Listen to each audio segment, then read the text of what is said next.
Hi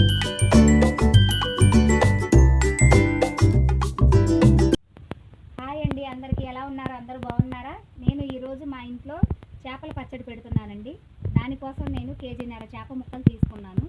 ఇలా కడిగి పెట్టి పసుపు లైట్గా ఉప్పు పట్టించి 1 గంట సేపు డీప్ ఫ్రిడ్జ్లో పెట్టుకున్నాను. ఇప్పుడు వీటిని డీప్ ఫ్రై చేసుకున్నాను.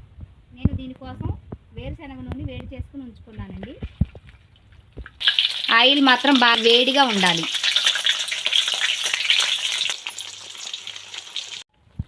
ఇప్పుడు వీటిని ఒక్కసారి తిరగేసుకుందాం.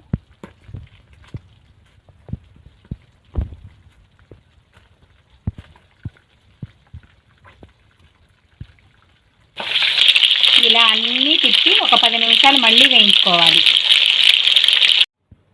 ఇలా ఫ్రై అయిన తర్వాత వీటిని తీసేసుకుందాం. బాగా మంట మీద ఉన్నప్పుడు నూనె బాగా కాగిన తర్వాత మాత్రమే చేప ముక్కలు వేసుకోండి. బాగా వేగిన తర్వాత 2 నిమిషాలు వేయించుకుని మళ్ళీ 5 నిమిషాలు సిమ్లో పెట్టి వేయించాలి.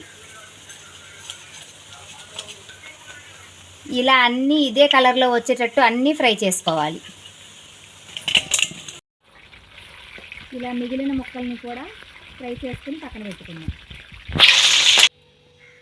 ఇప్పుడు ఇదే ఆయిల్లో అల్లం వెల్లుల్లి పేస్ట్, ఇది బ్రౌన్ కలర్ వచ్చే వరకు వేయించుకోవాలి. ఇప్పుడు ఈ అల్లం వెల్లుల్లి పేస్ట్ ఫ్రై అయిపోయింది. ఈ కప్పుతో కప్పుడు చింతపండు వేసుకుందాం, గుజ్జు. నేను ఆల్రెడీ ఉడికించి పెట్టుకున్నాను, కాకపోతే దీంట్లో కొంచెం ఫ్రై చేసుకుందాం.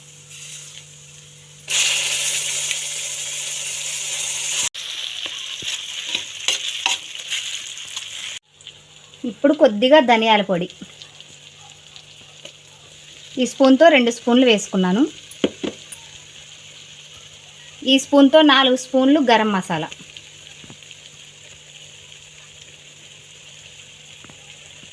మీకు కావాలంటే కొంచెం ఎక్కువ వేసుకోవచ్చండి, నేను మాత్రం వేసుకోవట్లేదు.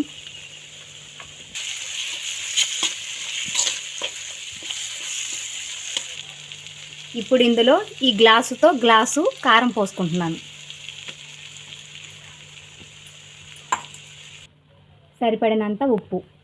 కారంకి కొంచెం తగ్గించేసుకోవాలండి. కారం నిండుగా వేసుకుంటే ఉప్పు కొంచెం తగ్గించుకోండి.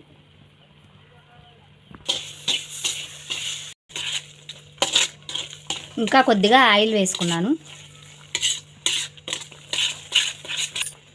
ఇప్పుడు ఇందులో చేప ముక్కలు వేసుకుందాం.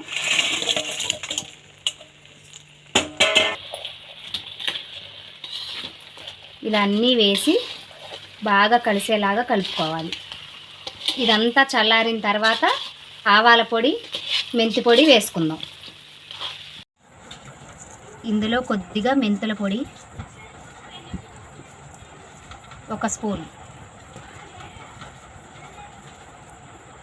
కొద్దిగా ఆవాల పొడి 1 టేబుల్ స్పూన్.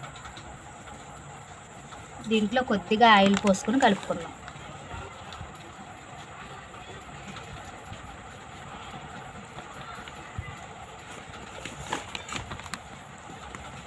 ఇది మొత్తం ముక్కలకి పట్టుకునేలాగా కలుపుకుందాం. ఇంతేనండి, చేపల పచ్చడి రెడీ.